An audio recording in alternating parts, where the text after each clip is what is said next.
If it's your first time in Dubai, just know, this is where opportunities turn into gold. Tara's phone screen glowed like a tiny altar. Flight to Dubai. First class. She tapped purchase with a smile that did not reach her eyes.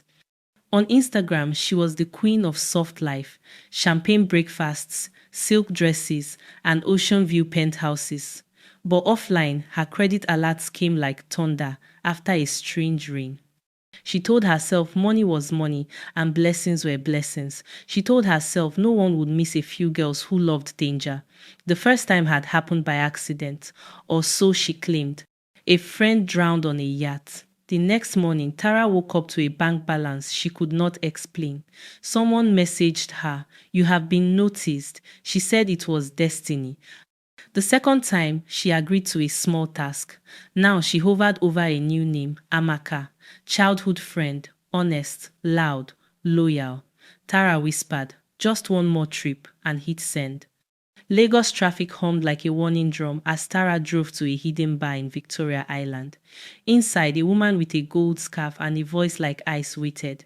"Your elevation demands order," the woman said. No questions, no witnesses, no feelings. Tara swallowed. She had already seen the rewards: cars without number plates, doors opened by whispers, men who bowed when she passed. But the woman laid a small leather pouch on the table. "Keep this in your bag. When the night is right, open it. Say the name of the person who loves you most." Tara's chest tightened. She tried to act calm.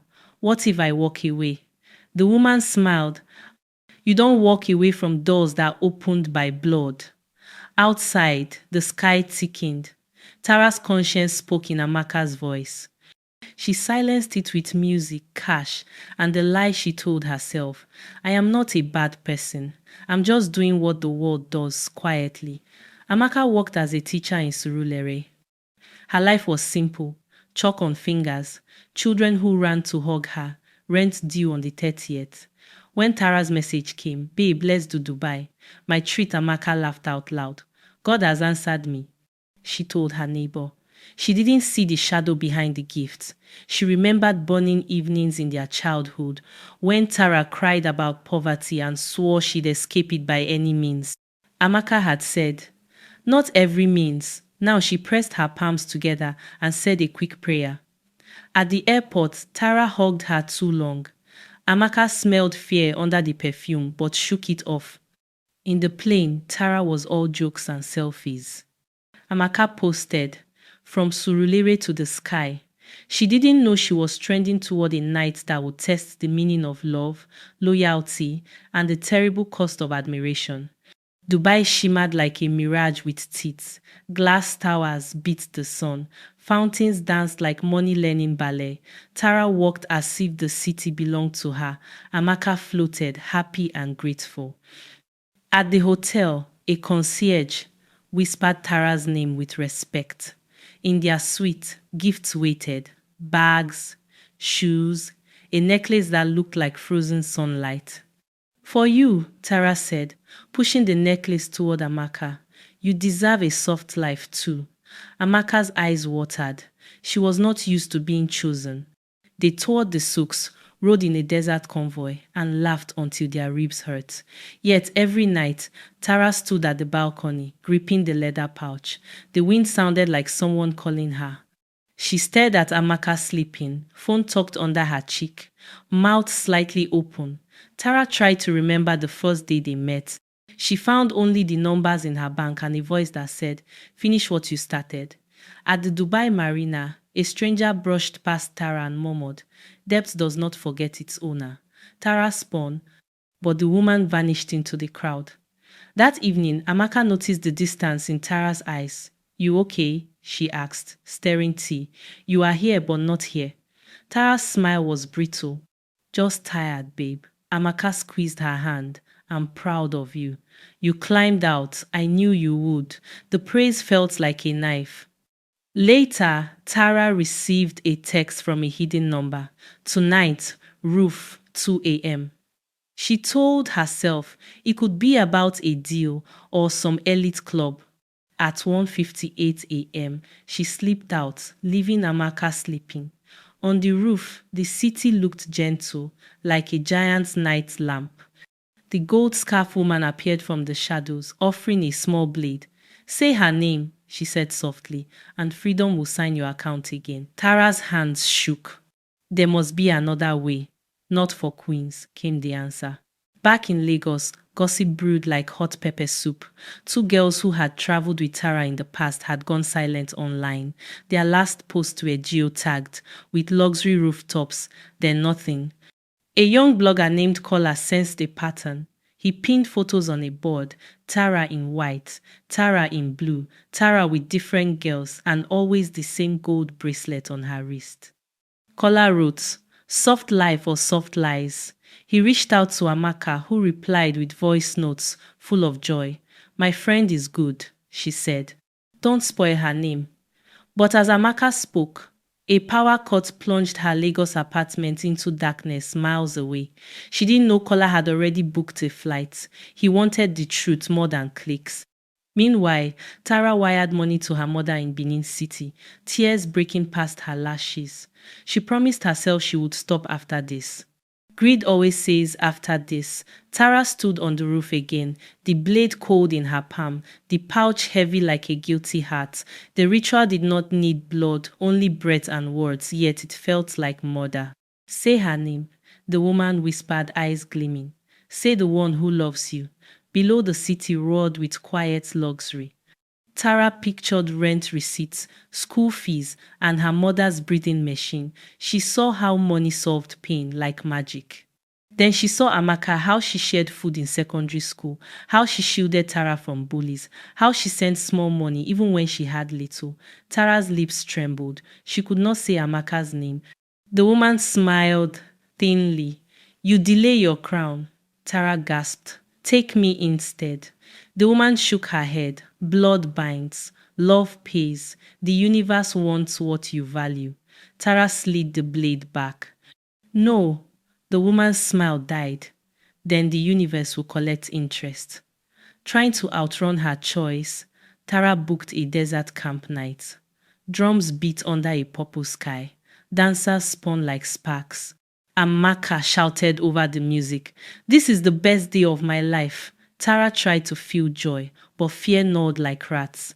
She kept catching glimpses of the gold scarf woman among the dunes, but whenever she looked properly, only wind moved. A fortune teller at the camp took Amaka's palm and frowned. "Your heart is brave. Beware of a gift wrapped in gold." Amaka laughed it off, but Tara almost fainted. On the ride back, the driver told a story about travelers lost in the dunes who followed a bright light and never returned. "Some lights are hungry," he said. Tara held Amaka's hand too tight. That night, her phone pinged. "Final midnight, Marina Ferry, or the dead chooses for you." Tara cried in the bathroom while the shower hid the sound. Morning brought quiet strength. Amaka opened the curtains. "Let's be honest," she said gently. "You're not okay. Talk to me." Tara stared at the floor. Shame was a chain around her throat. Amaka continued, "I teach children that shortcuts break legs. We can build slow, we can budget, we can plan, we can start a school together when we return. You don't need whoever is scaring you." Tara wanted to confess everything, but the words felt dangerous. "I made mistakes," she said, "but I'm trying." Amaka smiled. "Trying is good. Truth is better." She wrote 3 lines in Tara's notebook. "Work is seed. Greed is weed. Love is shield." Tara touched the page as if it were prayer. For a second, the room warmed. Then Tara's phone vibrated again, the screen flashing like a threat she could not mute. The choice would not wait for courage to grow. Midnight painted the marina in silver. Tara and Amaka walked toward the ferry, drawn by music and city lights. Tara planned to stall, to pretend compliance while seeking a way out. On the water, reflections looked like floating jewels. They boarded. The gold scarf woman stood near the rail, smiling like a teacher who had already marked the script. "Say the name," she murmured, offering the pouch. Tara's hands wouldn't obey. The boat engine hummed like a low chant. Then Tara saw something that broke her. In the Blackwater faces surfaced girls she once called friends. Not dead, not alive, but waiting. Their eyes asked questions that tore flesh. Tara screamed, "I can't!" The wind shifted. The pouch snapped open by itself. Amaka staggered as if someone had tugged her soul. Tara grabbed her, shouting, "Run!" They leapt to the pier as alarms rang. Behind them, the woman's voice floated, calm and cruel. Depth collects depth. They ran through narrow streets, dodging shadows. Amaka's chest burned. "What is happening?" she cried. Tara didn't answer. "How do you confess that the sea knows your secret?" They hid behind a service door. Tara finally spoke in broken pieces. "I took help from a group. Money came, but it needed someone who loved me." Amaka's face cracked. "You called me here," Tara sobbed. "I wanted to stop. I chose you to prove I wouldn't do it. I thought I could fight it." Amaka closed her eyes, then opened them with a new iron. "Okay, we fight it properly." She took Tara's phone and texted the blogger, Kola. "We need proof. We need lights." Kola replied instantly he was in Dubai already. They planned to meet at sunrise near a mosque. Amaka squeezed Tara's hand. "We're not prey," she said. "We are people." Somewhere, the gold scarf woman laughed at that sentence. At dawn, they met Kola by a quiet mosque courtyard. He had the alert, excited look of someone who believed truth could still win. "I traced the woman," he said, showing screenshots of shell companies, luxury events, and missing girls. "There's a pattern ritual wrapped as networking." The mosque caretaker overheard and stepped closer. "Some battles are bigger than evidence," he said softly. He led them to a small room, gave them water, and prayed. Then he said words that sounded like logic, dressed in faith. "Darkness hates public light. Do not go alone. Document everything. Share it in real time. And remember that greed returns to its giver." Tara felt both exposed and protected. They planned. Kola would broadcast a live thread. Amaka would stay glued to Tara. Tara would bait the woman, recording everything. The caretaker pressed a string of prayer beads into Tara's palm. "2 prayers," he said. "One for courage, one for consequence." Night again, a different rooftop.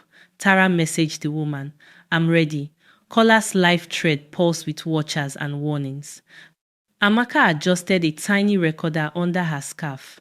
The city was a tray of diamonds. The woman arrived with 2 suited men, eyes calm like closed oceans.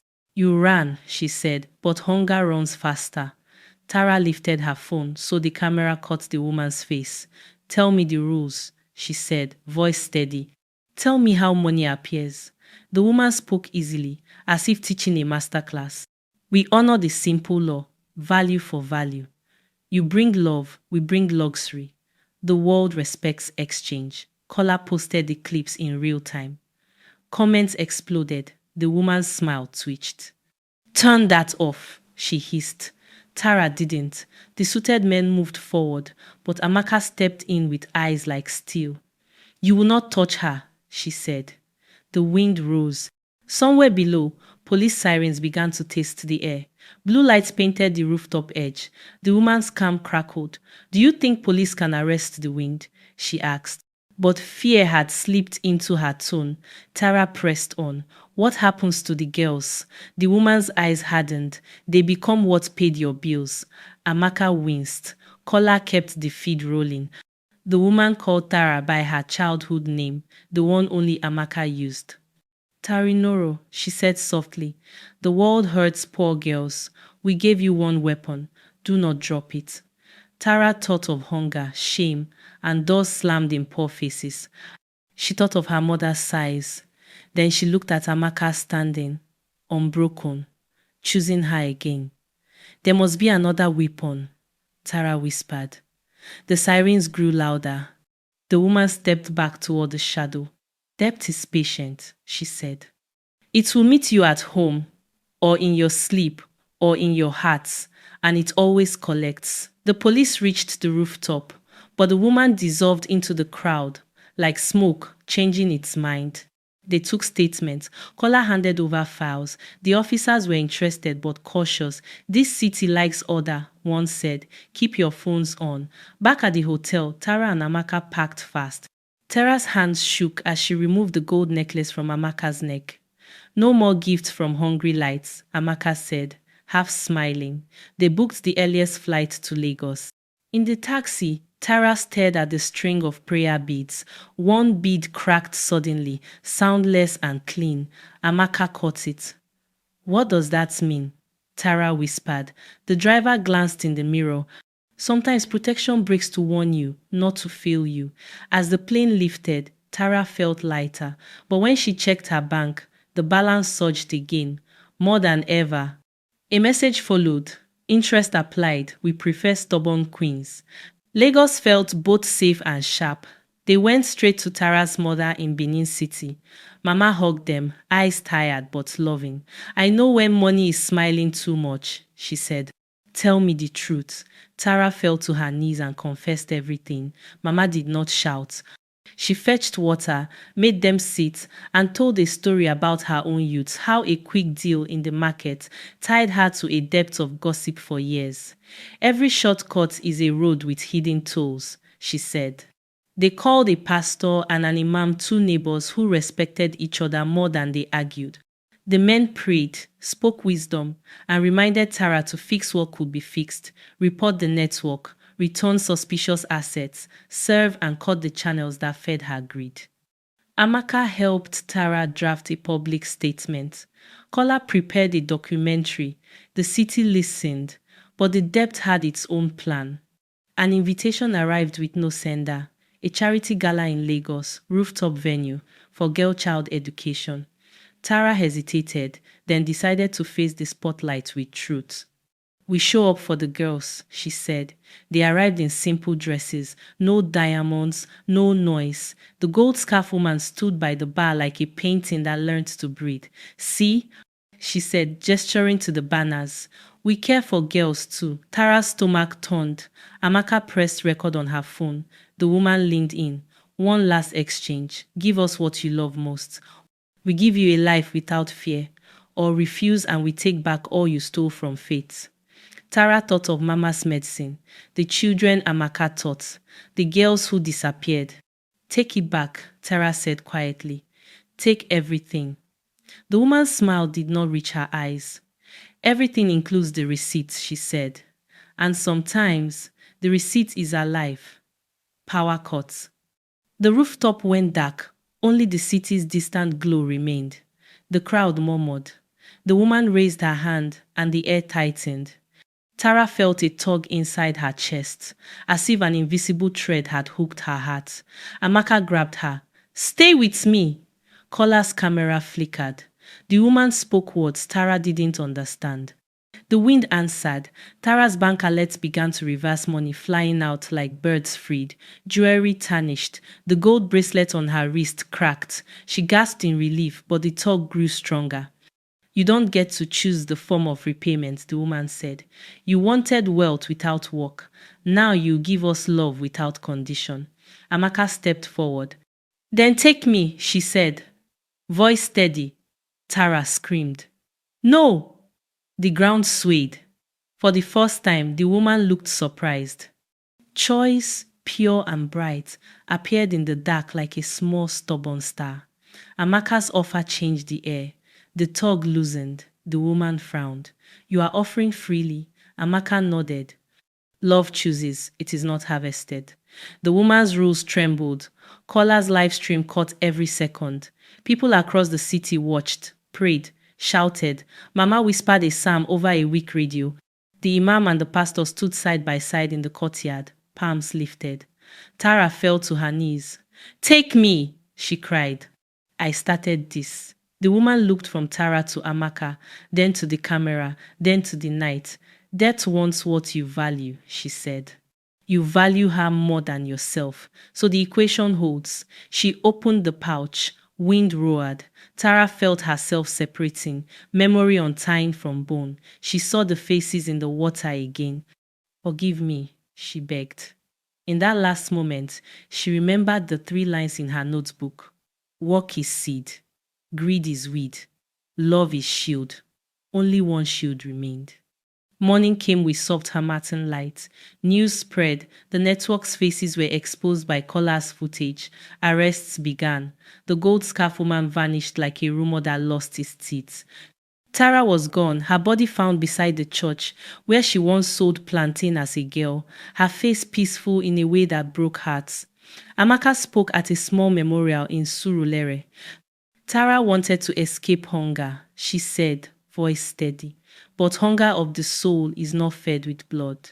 She opened a small school with Mama and named it Seed and Shield Learning Center. Cola's documentary funded scholarships for girls from streets that only knew hard choices. In classrooms, Amaka taught, quick money is a story with a bad ending. Learn a skill, build slow. Choose friends who choose life. Sometimes at dawn, Amaka walked past the sea and felt Tara beside her, saying the hardest, truest sentence, I paid for my greed, don't pay for yours. Greed is a slow poison that disguises itself as ambition. Tara wanted to escape poverty so badly that she opened a door built on pain, and when you walk through such doors, you never leave the same. This story reminds us that not every luxury is a blessing, and not every opportunity is divine favor. When we chase wealth without values, we become slaves to what we worship. True prosperity comes from patience, work, and peace of mind, not from shortcuts that demand blood in return. Let every young person remember, work is seed, greed is weed, love is shield. Protect your seed, pull out your weed, and never trade your shield for gold. If this story moved you, share it to remind someone that quick money kills quietly. Talk about the dangers of ritual wealth and the price of greed. Choose to build slow, love deeply, and live clean. Because in a world that celebrates soft life, the real flex is having peace that no blood paid for.